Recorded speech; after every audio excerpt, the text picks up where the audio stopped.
আজকের ওয়েদারটা কিন্তু বেশ ভালো, রোদ রয়েছে আর ঝলমলে আকাশ। আজকে আর মেঘ নেই, আর অন্যদিনে যেমন মেঘ করে বৃষ্টি আসে সেটারও কিছু নেই। তো গরমটা আছে, খুব না হলেও আছে গরমটা।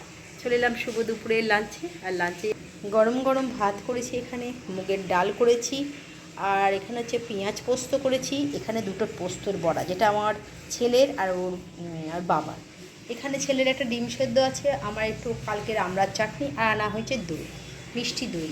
এই হয়েছে আজকে শুভ দুপুরের লাঞ্চ। তো চলুন শুভ দুপুর বসা দিয়ে রইল।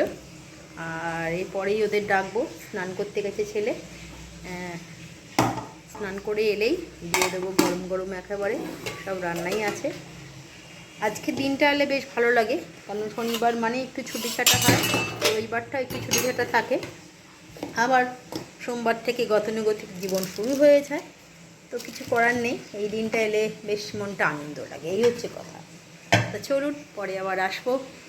আর তারপরে আজকে বিকেলে পড়াতে যাওয়া আছে, আর একদম রাত্রিবেলা যে পড়ানোটা থাকে সেটা আর নেই, আর বিকেলে কিন্তু পড়াতে যেতে হবে। ভাল লাগছে বেশ। আজকে সবাই বাড়ি থাকলে কি একসাথে খাওয়া হয়, নাহলে সকালেও ও চলে যায়, ছেলে চলে যায়, ওর বাবাও 10টার মধ্যে খেয়ে বেরিয়ে যায়, আমি আমার মতন যখন সময় কাজকর্ম করে নিয়ে তারপর খাওয়া দাওয়া করি। কিন্তু আজকের দিনটা আমরা সবাই একসাথে, দুপুরবেলাটা শনি আর রবিবারটা একসাথে বসে খাওয়া দাওয়া করি। তাতে কি হয়, বেশ ভালো লাগে, গল্প করতে করতে খাওয়া দাওয়াটা হয়। আর কি বলে, নানা রকম প্রসঙ্গে আলোচনাও হয়। এই জন্যে মনটা একটু ভালো লাগে। যাদের বাড়িতে শনিবার রবিবার ছুটি, সেগুলো নিশ্চয়ই অবশ্যই হয়। আমার বাড়িতে এই দুটি হয়। আর প্রত্যেক দিন কিন্তু রাতের বেলা আমরা সবাই একসাথে খেতে বসি, আমি, ছেলে, ওর বাবা। আর তারপরে সবার আগে তো ছেলের হয়ে যায় খাওয়া, ওর বাবার। আমি তারপরে গোছ গাছ করে সব যেটুকুনি থাকার ফ্রিজে তুলে, আর তারপরে দরজা টরজা দিয়ে তারপরে তো চলুন পরে আবার চলে এলাম বন্ধুরা। গেছিলাম পড়াতে, পড়িয়ে এসে চায়ের পর্বে চলে এলাম। একটু 1/2 কাপ করে আছে র চা, আর এখানে দুধ চা ছেলের জন্য, আমাদের র চা। তো আজকে বিকেলবেলাও প্রচণ্ড মেঘ করেছে, ভাবলাম এই মনে হয় ঝড় এলো, কিন্তু ঝড়টার কিছুই এলো না। যেমনকার তেমন হলো, একটুখানি হাওয়া হলো, তারপর থেমে গেল।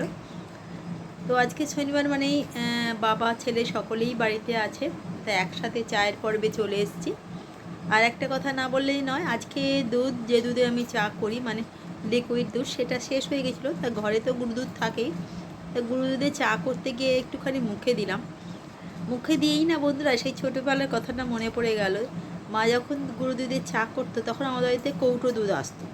তখনকার দিনে কৌটো করে, দুধ টিনের কৌটোয় আমুল দুধ আসতো, সাদা রঙের কৌটোটা ছিল, আমার মনে আছে।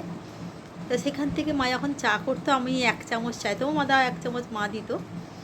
তখন 1 চামচ নিয়ে ঠিক মতন মন পোষাতো না, পরে আবার 1 চামচ যখন চাইতাম, মা তখন রাগ করতো।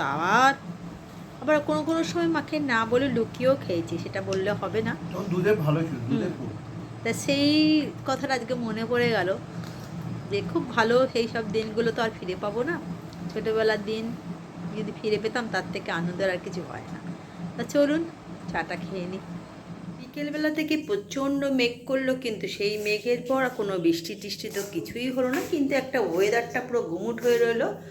আর বেশ একটু ঝোড়ো হাওয়া দিলে বলে প্রকৃতিটা একটু ঠান্ডা হয়েছে, কিন্তু বৃষ্টি হয়নি। কালকে যেমন মুষলধারে বৃষ্টি হয়েছিল, সেসব কিছু হয়নি। তো আজকে আজকে রাতের ডিনারে যেটা করেছি, এখানে লুচি করেছি, একটু আগেই করেছি, আর আলুর দম, এখানে আম কাটা আছে, আর হচ্ছে মিষ্টি।